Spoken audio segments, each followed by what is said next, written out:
All right, you've purchased the Fruitful Time-Blocker Planner, but now where the heck do you start? In this video, I'm going to walk you through the first steps you should take with your planner to set you up for success. Hit the subscribe button and the bell to be notified every time I post a new educational video about my planner or about productivity and time management. I'm here to help you and support you in any way I can in your time management journey. So grab your planner and let's get started. After you read through the welcome and the special note from yours truly, you'll find a section titled Get the Most Out of Your Fruitful Time-Blocker Planner. This is where you're going to start to set yourself up for success. This section is the instructions and the time blocking prepping section. Because just like when you're implementing any new habit, there's a little bit of prep work that's involved so that you can time block most effectively. Typically, I encourage anybody who purchases the Fruitful Time-Blocker Planner to read through all of the instructions first and then to go through the prepping sections. However, I know many people like to implement as they go, and since we're doing this on a video, I think it'll be helpful for me to read the instructions and then go straight to the prepping section. Step 1 is to identify and list your priorities. Time blocking without priorities is kind of like driving across the country without any directions. Sure, you might know the general direction that you need to go, or maybe even the first couple highways to hop on, but reaching your destination is likely going to take a heck of a lot longer than if you would have mapped it out first. Not to mention, you'll probably have a headache by the time you get there. Priorities help to focus your time. You get to think about what's important to you. Where do you actually want to spend your time? Now, of course, this doesn't mean that you don't have other obligations and you're going to spend your time only on the things you want to spend it on, but it does help you keep what's most important to you at the front of your mind.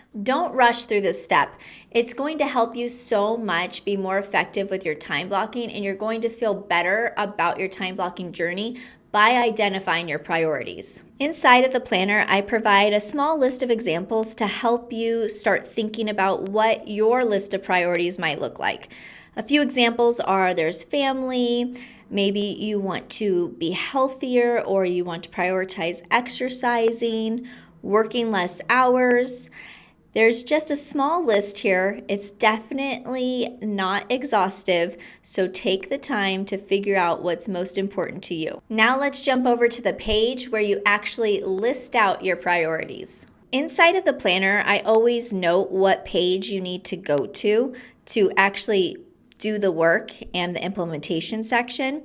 But at the time I'm recording this video, the priorities section is on page 18. However, if you're watching this months or years from now, I could have made some updates to the planner and this page might be different.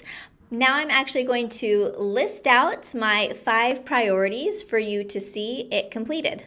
So for me, my priority number 1 is developing my faith and relationship with God. Priority 2 is being present and making memories with my family. 3 is my health, so I can live an active and fun life. 4 is entrepreneurship and helping others with their journeys. And 5 might sound like a funny one to some, but I think it's important to show because everybody's priorities are going to be a little bit different. But for me, maintaining a relatively clean and organized home is really high on my priority list. So you don't have to write sentences like I did. You can choose one word for each of your priorities. Do whatever is going to feel best for you. Also, it's super important for me to note here that priorities change over time. It might be different next year than it is this year, or you might even have different seasons. And that's why every 13 weeks inside of the quarterly reflection section, I have you review your priorities and see if you need to make any changes to them. I would love to know, how often do you currently evaluate your priorities? Let me know in the comments below. Now that you've identified your priorities, let's flip back to the instruction page. Also, just a little side note here, that's actually why I provide 2 fabric bookmarks inside of the planner, is because I figure a lot of times you're going to be flipping back to different sections and I wanted it to be convenient for you. So if you haven't already, just bookmark your instruction section, so it's easy for you to flip back and forth right now. Step 2 is identifying your time blocking categories. This step makes time blocking so much easier. It helps provide a clear picture of exactly where are you spending your time, and then you get to see, does where you're spending your time align with what your priorities are?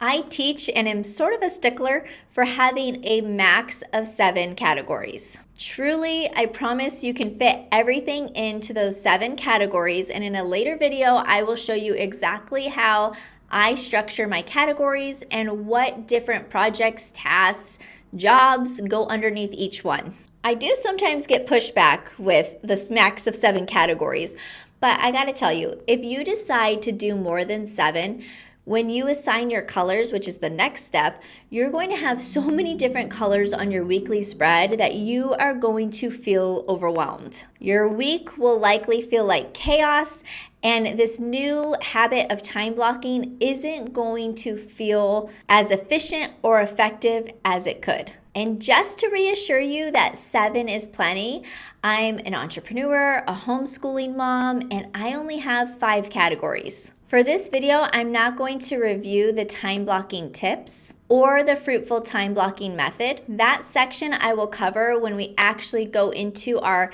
time blocking for our weekly spread. Now, before we actually skip forward to the implementation part where we identify our categories, I think it's important just for us to dive into step 3 right now, which is one of the most beneficial and easiest hacks I've ever implemented when it comes to time blocking, and that is to assign colors. For each category that you create, you're going to assign a specific color to that category. This is a game changer because now when you time block and you look at your weekly planner, you get to see exactly which category you're spending the most or the least time in. I want to be clear here. Balance isn't about having an equal amount of color on every page.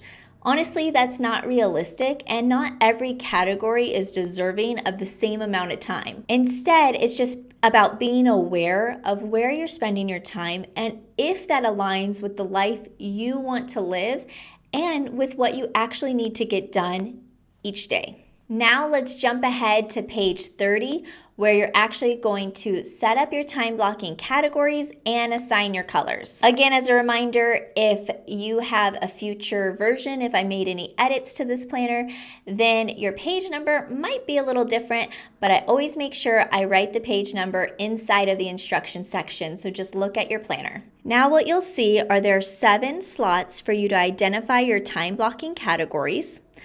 On the left is where you will list your categories, and on the right is where you assign your colors. My 5 categories are family, personal, work, passion projects, and filler tasks. When it comes to assigning colors, I really want you to give it a little bit of consideration on what color is good for you and what makes the most sense for your system. So for me, I sometimes tend to be a workaholic, and I can get sucked into projects and overbook my calendar with too many work things. So I created my category work to be red because it's a red flag when I just see my calendar overpacked with work items. And then I created my family because it's one of my top priorities. I created that to be green because I want it to be like a green light. Yes, go, fill that up. It's okay if there's just tons of family time on my calendar. Here's a quick glance at what all of my assigned colors are. For me, family is green, personal is blue, work is red, passion projects is purple, and filler tasks are yellow. And that's really like the very first part of the prepping section. It's not hard, it's not scary, you can totally do this. And if you weren't filling out your planner and doing your prepping sections while watching this video, right when you're done watching this, I want you to go ahead, open up that planner and fill it out. Truly, I am here to help you succeed, and I just know how impactful time blocking has been in my life, and I want to give you every resource possible so that you can implement this amazing new habit and thrive at it. If by any chance you're watching this video and you actually don't have the Fruitful Time Blocker Planner yet and you're curious to learn more, I will make sure I put the link in the description below. Or if you're brand new to time blocking and you just kind of want to test it out first, I will also link my free time blocking cheat sheet in the description. If you enjoyed this video, please hit like and subscribe. It really encourages me to continue to make educational videos for you and to help you on your journey. And as always, my friend, please be fruitful with your time, and I will see you soon.